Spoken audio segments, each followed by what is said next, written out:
안녕하세요, 구독자 여러분. 저는 30대 직장인으로 원래는 작년 가을 결혼을 앞두고 있었던 예비 신부였습니다. 그동안 결혼 준비하면서 벌려놨던 일들을 정리하느라 정신이 없다가 이제야 한숨 돌리고 저의 얘기를 이렇게 익명의 공간에 털어놓을 기회가 왔네요. 결혼을 안 했으니 저에게는 파혼 사연이라는 걸 짐작하실 겁니다. 제가 결혼을 준비하면서 겪은 예비 남편의 황당한 태도로 인해 파혼하게 된 사연을 들려드리려고 해요.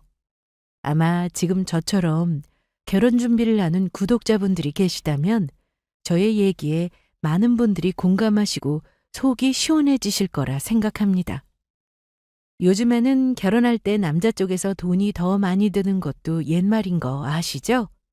반반 결혼이니 뭐니 남녀가 공평하게 결혼해야 나중에 결혼해서 여자도 큰 소리치고 목소리를 낸다는 말을 하기도 하고요. 저도 뭘 모를 때는 같이 돈을 공평하게 보태서 결혼하는 것이 합리적이라고 생각했습니다. 여자라고 해서 팔려가듯 결혼하면 안 된다는 생각을 했어요. 물론 지금도 같은 생각이긴 합니다. 여건이 된다면 서로 더 보탤 수 있으면 좋은 거고요. 그런데 이런 저의 마음을 이용한 사람이 저와 결혼하기로 할 뻔한 남자였어요.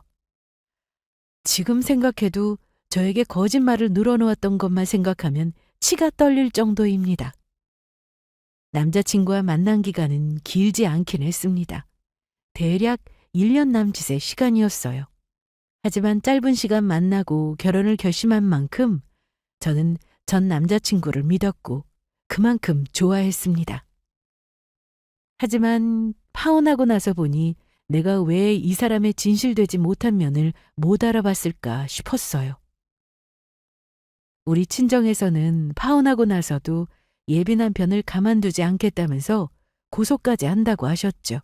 하지만 제가 금전적으로 크게 손해본 게 아니니 그냥 접자고 부모님을 설득했습니다.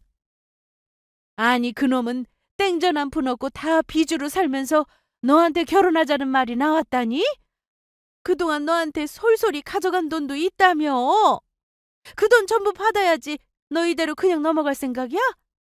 파혼만 한다고 능사가 아니야. 네가 그동안 쓴 시간과 돈이 얼마냐? 우리 식구를 농락한 건 생각 안 해? 엄마도 이 정도로 화가 나는데 나는 오죽하겠어? 나 엄마처럼 확 고소해버릴까도 생각했었어. 근데 그래봤자 또 나만 힘들겠다 싶더라. 엄마, 나 바보 아니야. 내가 가만히 파혼으로만 끝낼 것 같아? 나한테 상처 준 만큼 더 돌려받게 해줬으니까 걱정하지 마, 엄마.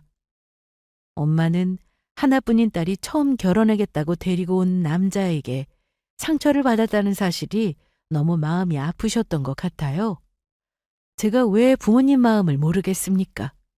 하지만 저도 바보같이 파혼만으로 끝내고 가만히 있지는 않았어요. 저 나름대로 예비 남편이 저와 우리 가족을 속인 만큼 더 돌려줬다고 미리 말씀드리며 이야기 시작해 보겠습니다. 저보다 3살이 많던 예비 남편은 작은 자영업을 운영하는 사람이었어요. 요식업 쪽 일을 하다 보니 항상 바쁘게 살더라고요. 데이트하는 시간도 여유롭지 않을 정도로 일하는 모습을 보면 간혹 안쓰럽기도 했습니다. 한 번은 예비 남편이 피곤한 얼굴로 이런 말을 한 적이 있어요. 오늘은 손님이 많아서 장사가 잘 됐어. 이런 날은 몸이 힘들어도 보람이 있지. 내가 열심히 해야 우리 이쁜 여자친구 나중에 결혼해서 호강시켜줄 수 있으니 지금은 힘들어도 참아야겠지? 이렇게 말하며 웃던 모습이 기억에 남아요. 이 사람은 참 책임감도 강하고 부지런한 사람이구나 싶었습니다. 회사에 제 또래 다른 남자 직원을 보면 본인 자아 실현이나 놀러 다닐 궁리, 여자 만날 궁리나 하는 사람도 많은데 부지런한 모습이 정말 대단해 보였습니다. 남자친구가 이렇게 자영업을 하며 열심히 사는 사람이었다면 저는 그저 평범한 회사원입니다. 하지만 저도 비교적 어린 나이에 사회생활을 시작했어요. 금융업에 몸담고 있어서 동년배들에 비해 연봉이 높은 편이었고 나름 제 분야에서 자리 잡았다고 생각했죠. 그래서인지 제가 사업을 하는 사람과 만나서 연애하고 결혼까지 생각하게 될 거라고는 예상치 않았습니다. 만남 초기만 해도 나와는 조금 다른 세상을 사는 사람이구나 싶었죠. 하지만 열심히 사는 예비 남편을 보면서 점점 마음이 열리게 되었습니다. 예비 남편을 처음 만난 건 지인의 소개였어요. 첫 만남에서부터 그 사람은 자신의 꿈과 목표를 솔직하게 이야기했습니다. 저는 매달 월급만 들어오면 금융치료를 받는 사람이라 예비 남편의 포부가 참 대단하게 느껴졌습니다. 제가 작게 가게 하는 건 알고 계시죠? 지금은 작게 시작해서 별 볼 일 없어 보이지만 저도 꿈이 좀 큽니다. 언젠가는 내 이름 석자 당당히 내걸고 프랜차이즈로 확장해서 더 안정적인 사업을 만들고 싶어요. 그럼 돈은 자연히 따라 붙겠죠. 그때를 위해서 지금 고생은 사서 하는 거라 생각하고 있습니다. 이런 제가 이렇게 마음에 꼭 드는 여자를 만날 줄은 몰랐어요. 제가 연애에 목숨 거는 사람은 아닌데 은주 씨는 앞으로 꼭 몇 번 더 만나 뵙고 싶네요. 네? 아, 그렇게 말씀해 주시니 고마운데요. 뭐 저도 딱히 만나는 사람이 없긴 해요. 솔직히 마음 말씀해 주시니까 저도 오히려 마음이 편하네요. 좋아요. 우리 몇 번 더 만나서 데이트해 보죠. 예비 남편은 처음 만났을 때부터 저에게 강한 호감을 숨기지 않았고 저는 당황스럽긴 했지만 저 역시 호감이 있었기에 두 번, 세 번 더 만나게 되었습니다. 만나다 보니 알게 된 거지만 예비 남편은 굉장히 현실적으로 미래를 치밀하게 준비하는 사람이라는 걸 느꼈어요. 사귄 지 1년 남짓 되었을 때 자연스럽게 결혼 이야기가 오가기 시작했습니다. 결혼이라는 현실적인 문제를 의논하려면 당연히 서로의 재정적인 상황도 오픈해야 하고 서로 준비할 수 있는 현금을 공유하는 게 당연한 일이죠. 먼저 금전적인 부분의 얘기를 꺼낸 건 그 사람 쪽이었습니다. 은주한테는 참 미안한 부분이 있어. 사실 내 나이를 생각하면 하루라도 빨리 결혼하는 게 맞는데 내가 사업 시작하면서 돈을 많이 쓰다 보니 결혼 자금이 충분하지는 않거든. 남자가 이 나이에 집 한 채는 있어야 하는 건데 결혼하니까 막상 너한테 내세울 게 없네. 예비 남편이 미안하다며 꺼낸 말에 저는 오히려 괜찮다고 했습니다. 요즘 세상에 집이 얼마나 비싼데 남자 쪽에서 마련한다는 게 말이 돼? 그것도 다 옛말이야. 서로 여건 되는 한 보태서 준비하는 게 맞지. 예비 남편은 먼저 본인 자금 사정상 집은 해오기 힘들다는 말은 진작에 했어요. 저는 원래 남자가 집을 마련해 오는 게 당연하다고 생각하지 않았어요. 그래서 예비 남편에게도 부담 갖지 말라고 솔직히 말했습니다. 나도 남자 쪽에서 모든 걸 준비해야 한다고 생각하지 않아. 우리 같이 준비하면서 서로 도와가면 되는 거잖아. 돈 문제는 너무 걱정하지 마. 우리 같이 의논하면서 해보자. 그 말을 듣자 예비 남편의 얼굴에 화색이 돌더라고요.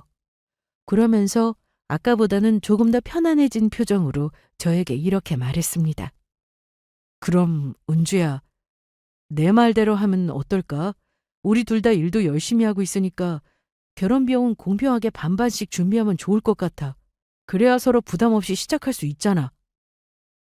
예비 남편은 이어서 구체적인 금액을 언급했어요.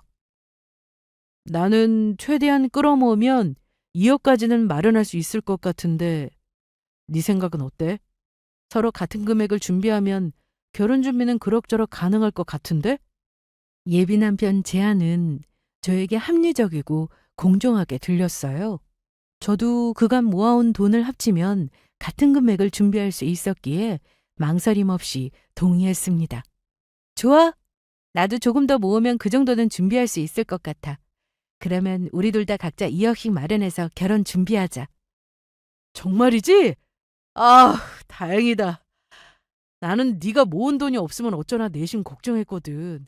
요즘 젊은 여자들 돈 없이 남자한테만 기대는 경우도 많은데 역시 내가 여자 하나는 잘 알아보고 골랐네. 고마워, 은주야. 저는 자신 있게 각자 2억씩 보태자는 예비 남편의 말을 믿었습니다. 돈에 대해 저에게 투명하게 얘기해줬기 때문에 더 믿었고 이 사람과 함께라면 정말 안정적인 미래를 만들 수 있겠구나 싶었어요. 하지만 그때는 몰랐습니다. 그가 이 말을 꺼낸 진짜 의도를 알게 되기까지 오래 걸리지 않았다는 것을요. 그때까지만 해도 그의 성실함과 합리적인 태도에 의심할 여지가 없었거든요. 둘 사이에 결혼 이야기가 구체화되면서 자연스럽게 양가에 인사를 드리자는 말이 나왔습니다. 먼저 우리 부모님께 인사를 드리기로 했죠. 부모님은 두 분 다 퇴직 후 경기도 외곽에 조용한 집을 지었고 작은 텃밭을 가꾸며 여유로운 노년을 보내고 계셨어요. 늘 잔잔하고 따뜻한 분위기를 풍기는 분들이라 예비 남편도 큰 부담 없이 편안하게 인사를 드릴 수 있었습니다. 처음부터 친근하게 대해주시며 사위나 다름없이 챙겨주셨죠. 예비 남편도 우리 부모님에 대해 좋은 인상을 받은 것 같았어요. 돌아오는 길에 그가 웃으며 말하더라고요. 장인 장모님 참 좋으시더라. 네가 이렇게 잘 큰 이유가 다 있었네. 장인 장모님도 나 마음에 들어 하시는 거 맞지? 은주 네가 보기엔 어때? 솔직하게 말해줘. 저도 흐뭇한 마음에 대답했죠. 그럼 아까 우리 아빠 평소보다 술 많이 드시는 거 봤잖아. 이미 사위로 생각하고 계신 거야. 내가 외동이라 부모님이 더 좋아하시는 것 같아. 아들 하나 새로 얻는 기분이라고 너무 좋아하시더라. 첫 인사 후 우리 부모님은 사위를 아들로 생각하시겠다며 마음에 쏙 들어 하셨습니다. 그래서 저도 내심 뿌듯했어요. 예비 남편과 대화를 나누며 앞으로의 결혼 생활이 기대되기도 했습니다. 주변에 보면 사위랑 장인이랑 재밌게 사는 모습이 요즘 많기도 해서 은근히 기대도 되더라고요. 하지만 잠시 후 예비 남편이 슬쩍 제 눈치를 보며 조심스레 꺼낸 한마디에 제 머릿속이 복잡해졌습니다. 근데 은주야, 이런 거 물어봐도 되는지 모르겠지만 혹시 우리 결혼 준비할 때 장인 장모님은 어느 정도 보태주실 수 있으실까? 그 순간 저는 대답을 망설일 수밖에 없었어요. 우리 부모님은 소일거리로 작은 수익을 벌며 소박하게 노년을 보내고 계셨거든요. 이미 노후 자금에 여유가 많은 편도 아니었고 저는 그걸 잘 알고 있었기에 부모님께 경제적 부담을 드릴 생각은 추호도 없었죠. 게다가 예비 남편은 진작에 자기 부모님은 집 말고는 가진 게 없다고 말해놓은 터라 굳이 우리 부모님 도움 여부를 왜 묻나 싶었습니다. 그래서 단호히 대답했습니다. 나는 우리 부모님이 이만큼 대학 공부 시켜주시고 키워준 것만도 감사드리고 있어. 사회생활하면서 내 월급 나중에 결혼할 때 쓰라고 부모님 돈도 알게 모르게 보태서 많이 모아주셨는데 내가 부모님께 노후자금 보태드린 건 없거든. 그래서 굳이 우리 부모님 노후자금을 결혼에 보탤 생각은 없어. 결혼 준비는 내가 알아서 할 거야. 우리 이미 결혼자금 얘기는 끝낸 거잖아. 서로 2억씩 준비하기로. 제 말에 예비 남편은 약간 당황한 듯 보였지만 금세 고개를 끄덕이며 대답했어요. 그래? 알았어. 혹시 기분 나빴다면 미안. 딴 뜻은 없어. 내가 오늘 너희 집 가보니까 장인 장모님 사는 모습이 그래도 우리 부모님보다는 형편이 나아 보여서 혹시나 해서 물어봤어. 그럼 너도 네가 준비할 만큼 준비해. 나도 최대한 모아볼게. 그래.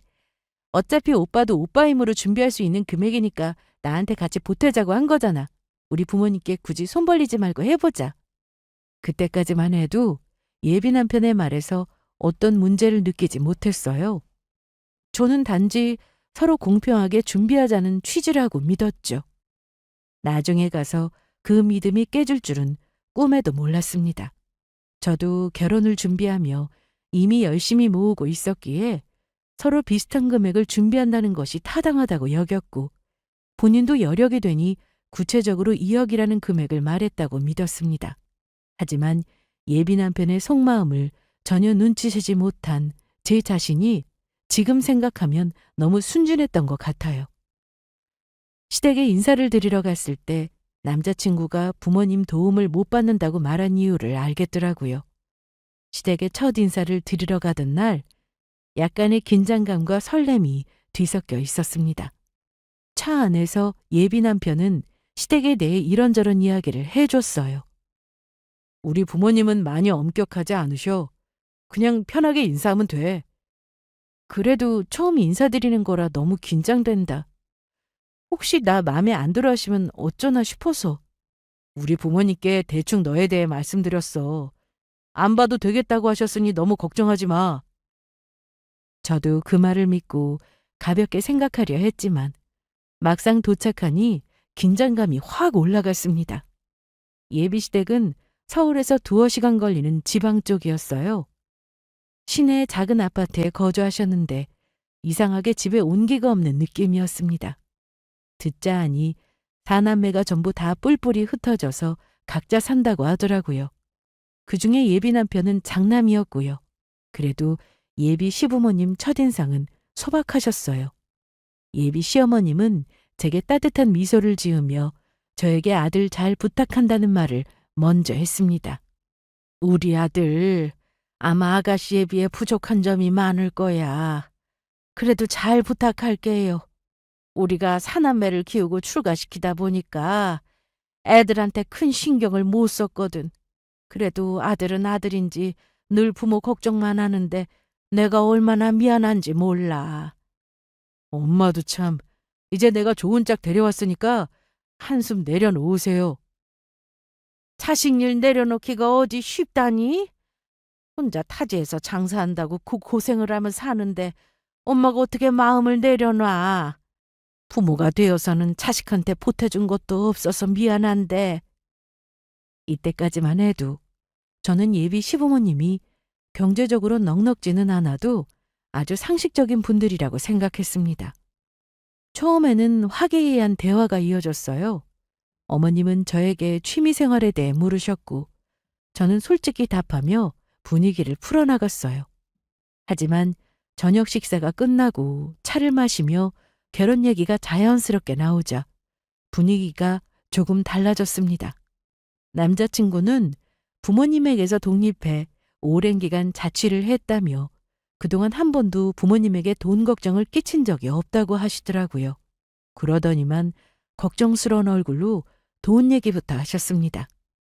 예비 시어머니가 뜬금없이 물으시더군요. 그래, 결혼 준비는 어떻게 하고 있니? 둘 다 돈은 잘 모으고 있어? 아들이 그러더구나. 네가 다른 여자들하고 달리 아주 알뜰하고 직업도 좋아서 돈을 꽤나 모아놨다고 말이야. 내가 그 말 듣고 한숨 내려놓긴 했다만 정말 괜찮겠어? 그 말을 들었을 때 저는 순간 당황했지만 최대한 차분하게 대답하려고 애썼습니다. 네, 저희 각자 준비하면서 부담이 되지 않는 선에서 기획하고 있습니다. 둘 다 부모님께 손 안 벌리고 준비하기로 했으니까 너무 걱정 안 하셔도 돼요, 어머님. 제 대답에도 불구하고 어머님은 뭔가 아쉬운 듯 한숨을 쉬며 말씀을 이어가셨어요. 그렇다고 해도 돈 없이 결혼이 어디 쉽니? 그래도 우리 아들이 여자는 잘 만났나 싶구나. 너한테는 참 고마워. 요즘 세상에 돈 없는 남자랑 결혼하겠다는 여자 없잖아. 어머니가 말을 꺼낸 순간 분위기가 묘하게 얼어붙었습니다. 그때 예비 남편이 얼굴이 새빨개져서 서둘러 자기 엄마 말을 막더라고요. 엄마, 그만하세요. 돈 문제는 우리 둘이 알아서 할 테니까요. 뭘 그런 걸 묻고 그러세요? 예비 남편의 당황한 태도와 어머님의 말 사이에서 저는 갑자기 이상한 생각이 들었습니다. 우리 둘 다 2억씩 보태기로 했다는 말을 못 들으신 건가 해서요. 제가 말을 꺼내려고 해도 남자친구는 서둘러 대화를 딴 데로 돌리며 돈 얘기를 못 꺼내게 했어요. 그래서 이후로 대화는 자연스럽게 다른 주제로 흘러갔지만 저는 어딘가 찜찜한 기분을 지울 수 없었습니다. 어머님의 말투와 표정에서 느껴지는 뉘앙스는 마치 예비 남편이 결혼 자금을 모으고 있지 않다는 걸 이미 알고 있는 것처럼 보였기 때문이죠. 돌아오는 길에 예비 남편에게 물어보고 싶었지만 분위기를 깨고 싶지 않아 그냥 넘겼습니다. 하지만 그날 이후로 그 말들이 머릿속을 떠나지 않았어요. 왜 어머님은 저렇게까지 말씀하셨을까? 혹시 내가 모르는 게 있는 걸까? 하고요. 하지만 여전히 남자친구는 돈을 열심히 모으자는 말을 했습니다. 양가 인사드리고 결혼 날짜를 대략 그해 가을로 결정했고 상견례는 결혼 전에 하기로 얘기를 끝낸 상황이었어요. 기간이 나름 촉박하지는 않았기에 천천히 결혼 준비를 하자 싶었습니다. 그런데 이번에는 남자친구에게 문제가 생겼습니다. 남자친구가 잘 운영하고 있는 줄 알았던 가게가 갑자기 어려운지 갑작스럽게 전에는 절대 하지 않던 아쉬운 소리를 했어요. 그때가 아마 금리가 크게 오를 시점이었는데 월세도 오르고 물가도 오르고 다들 허리띠를 졸라매던 시기이기도 했습니다. 그런데 저에게 자기가 대출이 있다는 소리를 처음 꺼냈어요. 어느 날 남자친구가 전화를 걸어왔습니다. 목소리가 어딘가 평소와는 다르게 가라앉아 있더군요. 오늘 저녁에 잠깐 볼 수 있을까? 너한테 솔직하게 얘기할 게 있어. 결혼할 사이에 숨기는 게 있으면 안 되잖아. 이렇게 분위기를 잡으면서 말한 적이 없었기 때문인지 왜 그러나 싶어 걱정이 들었지만 무슨 일인지 묻지는 않았어요. 저녁에 만난 남자친구는 평소에 자신감 있는 모습과는 달리 조금 초조해 보였습니다. 그리고 대화를 시작하자마자 뜻밖의 이야기를 꺼냈습니다. 사실 가게가 좀 어려워졌어.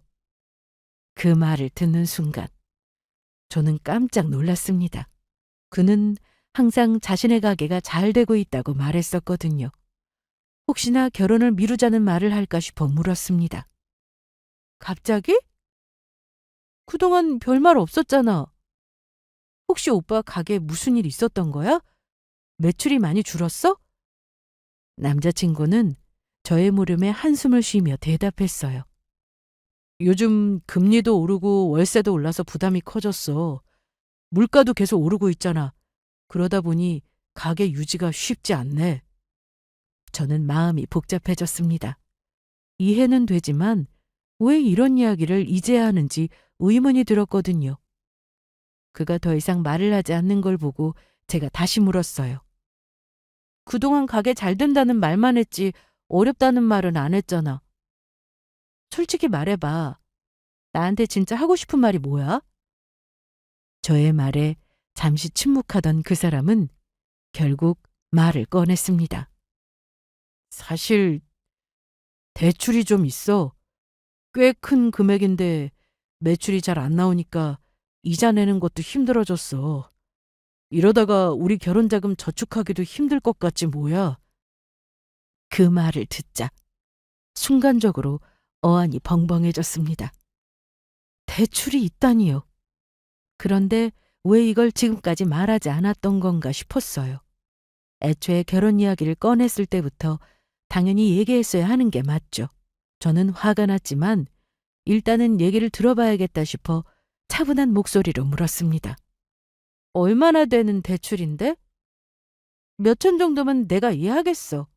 하지만 결혼 준비하겠다고 하면서 이걸 왜 이제 얘기해? 진작에 빚이 있다고 솔직히 얘기했었어야지. 예비 남편은 저의 다그침에 난처한 표정으로 고개를 숙이며 대답했습니다. 몇천 단위였으면 너한테 얘기도 꺼내지도 않았어.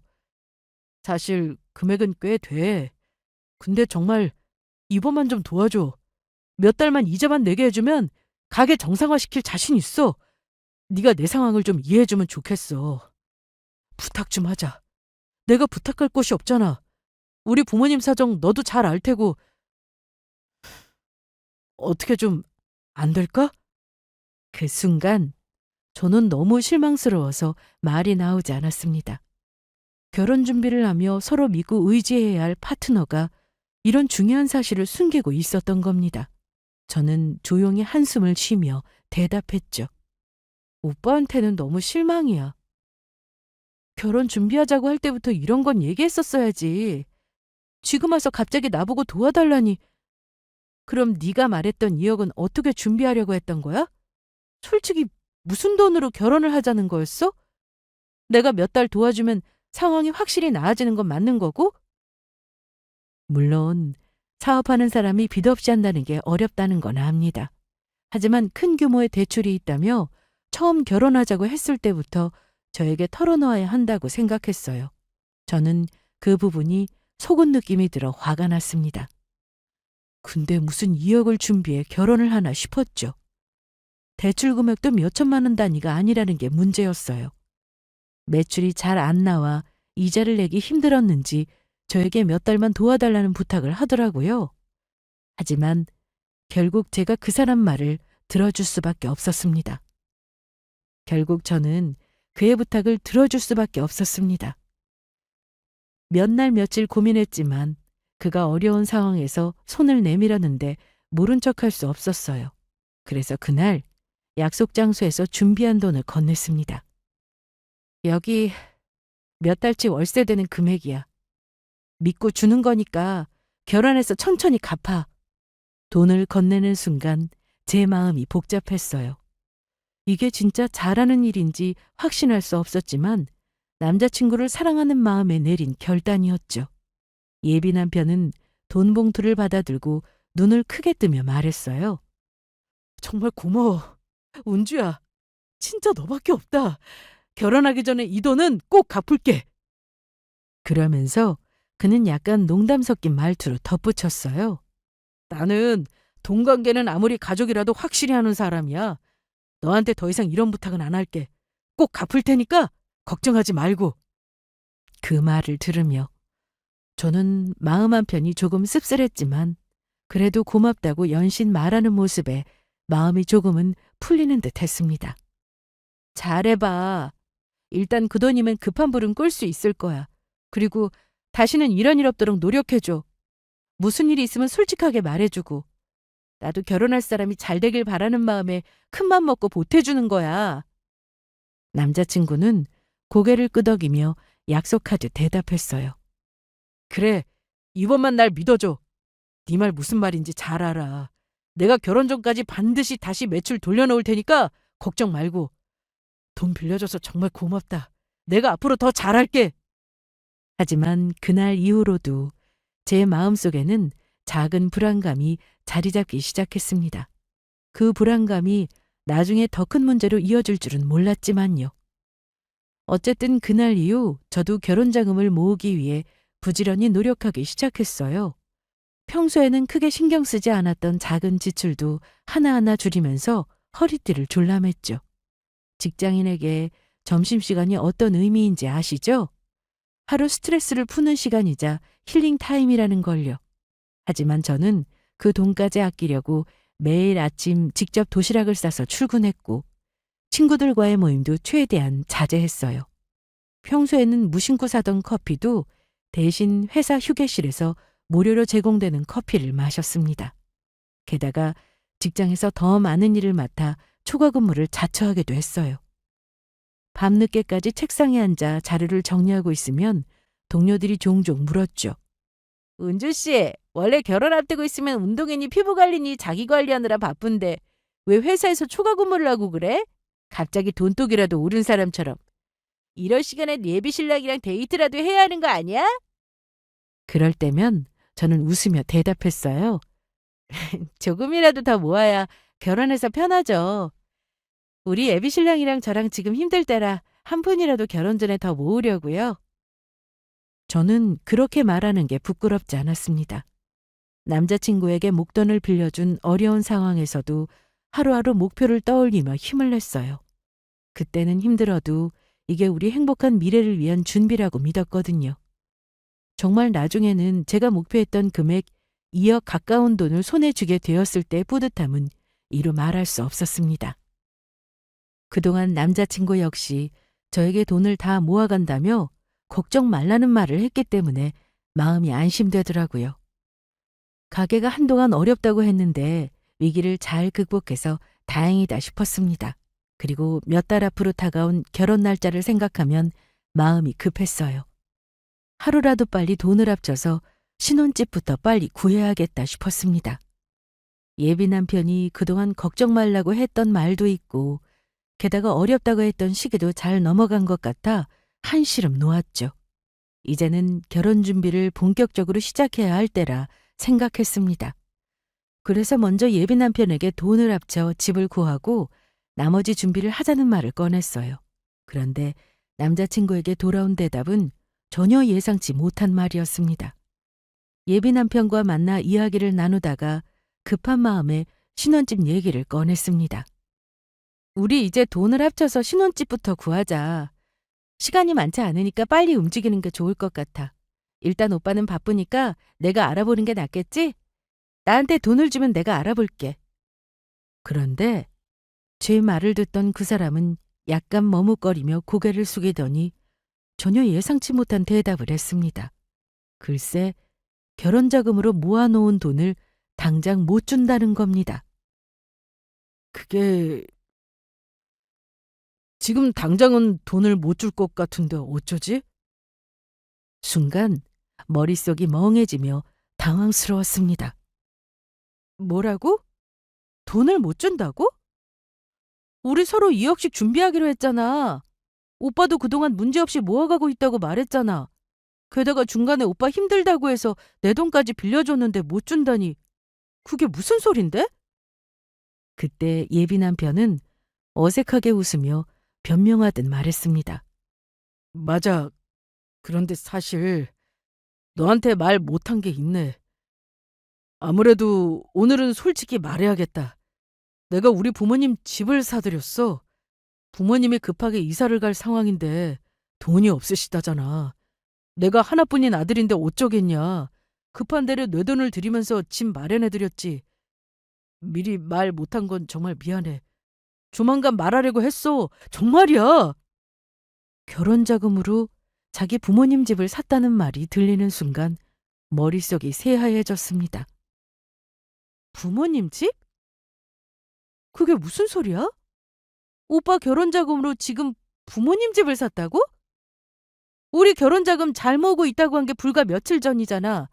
근데 집이라니? 예비 남편은 제 눈치를 보며 조심스럽게 말을 이었습니다. 부모님 집이 낡아서 오래 걱정되었거든. 마침 전세 계약이 만료되기도 했고, 그래서 도와드리고 싶었어. 부모님 나이에 내 집도 없는 떠도는 게 얼마나 서러운 일이겠나 싶더라. 그래서 나도 모르게 우선 그쪽에 돈을 썼어. 저는 충격과 분노가 뒤섞여 말이 제대로 나오지 않았습니다. 순간 제가 준비했던 모든 계획이 무너지는 느낌이 들었어요. 오라가 치미는 느낌이었지만 일단 참고 물어봤습니다. 그럼 지금 돈이 없다는 거네? 앞으로 나랑 결혼 준비는 어떻게 할 생각인데? 제가 묻자 예비 남편은 피곤한 듯 한숨을 쉬더니 이렇게 대답하더군요. 맞아. 지금은 돈이 없어. 2억은커녕 빚진 것만 있어서 마이너스지 뭐. 나도 참 고민 많다. 너한테 털어놓기 쉽지 않아서 그동안 많이 힘들었어. 그걸 말이라고 해? 아니 처음부터 말했었어야지. 그럼 우리 결혼은 뭘 어쩔 생각이었는데? 뭘 어쩌냐? 그래도 우리한테는 2억이라는 돈이 있잖아. 뭐 처음부터 대단하게 시작하지 말고 작게 월세집에서 시작해도 되는 거잖아. 2억이면 솔직히 결혼 준비하기 충분한 돈인데 뭐. 일단은 네가 준비한 돈으로 결혼을 하자. 정말 어이가 없다. 그러니까 지금 오빠 돈은 전부 부모님 집 사는 데 썼고 내가 모은 돈으로만 결혼을 하자는 거네? 내가 모은 2억으로 우리 결혼 비용을 다 부담하라고? 뭐 말하자면 그렇지. 그래도 그 돈 있으니 얼마나 다행이냐. 제가 그동안 얼마나 고생하며 돈을 모았는지 뻔히 아는 사람이 그걸 당연하다는 듯 말하다니요. 어이없고 황당했지만 한편으로는 너무 화가 나서 차분히 물어볼 수밖에 없었습니다. 그럼 오빠가 그동안 잘 모으고 있다는 건 다 거짓말이었네? 가게가 힘들다고 나한테 돈 빌려달라고 한 건 정말이긴 해? 내가 도대체 오빠 말을 어디서부터 어디까지 믿어야 할지 모르겠다. 남자친구는 제 분노를 보며 당황한 듯 변명을 이어갔습니다. 아니야. 가게 힘들었던 건 정말이야. 근데 생각해봐. 어차피 결혼하면 내 가게도 결국 네 재산이나 마찬가지야. 우리 결혼이잖아. 너도 나를 좀 믿고 도와줘야지. 부모님을 도와드리려다 보니 그렇게 됐어. 그 순간 저는 더 이상 말을 이어갈 수 없었습니다. 예비 남편은 마치 제가 준비한 돈으로 결혼하는 게 당연한 일인 것처럼 말하고 있었고 그 태도에 실망을 넘어 분노가 차올랐죠. 그 사람이 저에게 한 약속, 그리고 그 결혼에 대한 모든 계획이 단번에 무너져 내리는 기분이었습니다. 그게 무슨 말도 안 되는 소리야? 처음부터 말했었어야지. 결혼 자금을 다 써버리고 이제 와서 나한테 가진 2억을 꼭 오빠 돈인 것처럼 말하는 건 뭔데? 나더러 결혼 자금을 전부 해결하라는 거잖아. 그런데 제가 계속 화를 내자 예비 남편의 태도가 갑자기 돌변하더라고요. 갑자기 싸늘하게 저에게 이렇게 말하는 겁니다. 결혼하면 결국 부부는 하나가 되는 거잖아. 부모님 집도 결국 내가 물려받을 거고 그게 자산인데 뭐가 문제야? 신혼부부가 처음부터 힘들게 시작하는 게 당연하지 않아? 그의 뻔뻔한 태도에 더 이상 참을 수가 없었습니다. 힘들게 시작하는 게 당연하다고? 내가 그 돈을 어떻게 모았는지 알면서 네가 그런 말을 해? 오빠가 분명 서로 2억씩 준비하자고 해서 나도 고생하며 모은 돈이야. 근데 이제 와서 오빠 돈은 부모님 집에 다 썼으니 내가 다 내라는 거야? 그러자 예비 남편은 약간 짜증이 섞인 목소리로 대답했어요. 아니, 네가 나 좀 이해해주면 안 돼? 결혼할 사람끼리 네 돈 내 돈 따지는 게 이상하지 않아? 네가 이렇게 나오면 내가 곤란하잖아. 그 말을 들어보니 그 사람은 제가 모은 2억을 자신의 돈처럼 생각하고 있다는 확신이 들었습니다. 화가 머리끝까지 치밀어 오르더라고요. 곤란해? 그럼 나더러 내 돈으로 네 부모님 집까지 책임지라는 거야? 결혼은 네가 약속한 걸 지키는 것부터 시작해야지. 네가 뭘 준비했는데? 약속했던 2억은 다 어디 갔는데? 돈도 없으면서 뭐? 우리한테는 2억이 있지 않냐고? 오빠 지금 나랑 땡전 한 푼 없이 결혼하겠다는 거잖아. 이게 말이 된다고 생각해? 그랬더니 예비 남편도 저에게 버럭 화를 내더라고요. 내가 돈이 없긴 왜 없어? 엄마 집이 결국 내 집이 될 건데 그게 자산이지. 저는 어이가 없었습니다. 시부모님 집이 마치 당장이라도 자기 것인 양 말하고 있었고 제가 고생하며 모든 돈을 당연히 결혼에 쓰겠다는 태도도 보였습니다. 뭐라고? 오빠는 부모님 집을 오빠 자산이라고 생각해? 그건 네 부모님 재산이지. 오빠 거 아니잖아. 당연히 내 것도 아니고. 설마 그걸로 결혼 자금을 대신할 생각이었어? 그는 별일 아니라는 듯 어깨를 으쓱하며 말했습니다. 결국 나중에 내 집이 되는 거잖아. 지금은 부모님 명의지만 어차피 돌아가시면 내가 물려받을 건데 뭐가 문제야? 그 말을 듣자마자 저는 믿기지 않아 멍하니 남자친구를 쳐다봤어요. 그날 그 인간의 태도는 도저히 제 상식으로는 이해할 수 없었습니다. 결혼자금으로 자기 부모님 집을 샀다는 말을 들었을 때도 당황했지만 나중에 자기 재산이 된다면서 덧붙인 말은 정말 충격적이었죠. 그 태도에 억울함과 분노가 치밀어 올랐습니다. 그래서 오빠가 결혼자금을 전혀 준비하지 않은 것도 다 그런 이유야? 부모님 집을 믿고 그냥 손 놓고 있었던 거야? 그리고 내 돈으로 결혼하자 이 말인 거네?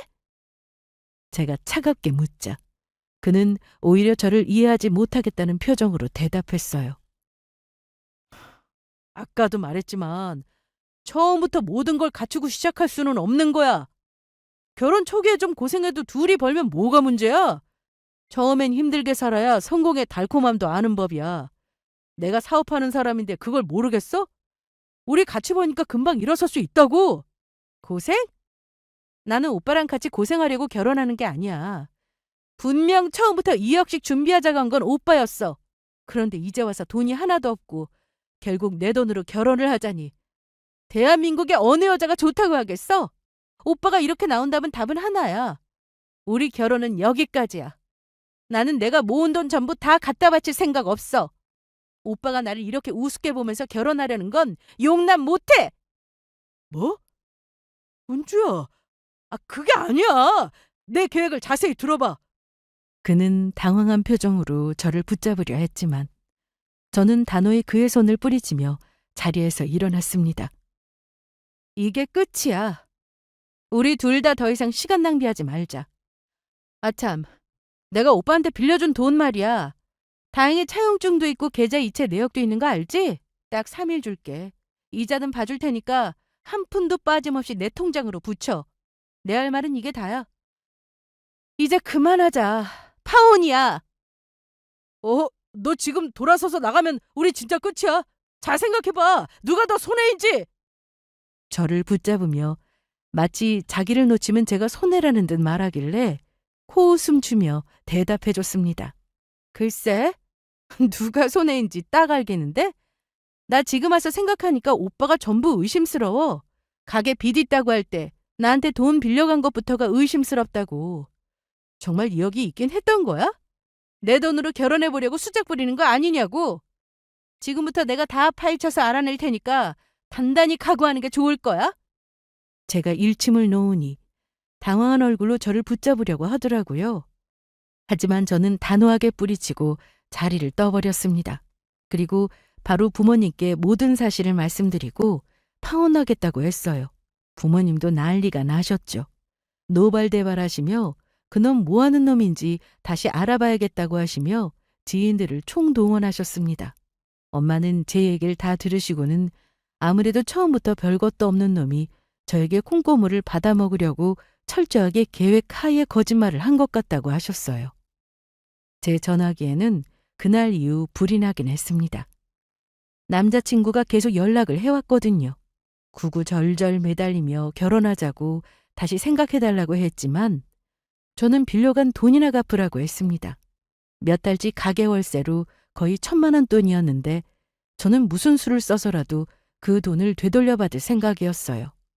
하지만 며칠 후에 저는 아빠 지인을 통해 남자친구 뒷조사를 하고 어이없는 사실을 전해 듣게 되었어요. 저는 거의 사기꾼이나 다름없는 인간에게 결혼 사기를 당할 뻔했더라고요. 너 파혼하길 천만다행으로 알아. 그놈이 운영한다는 가게? 그거 사장이 따로 있다더라.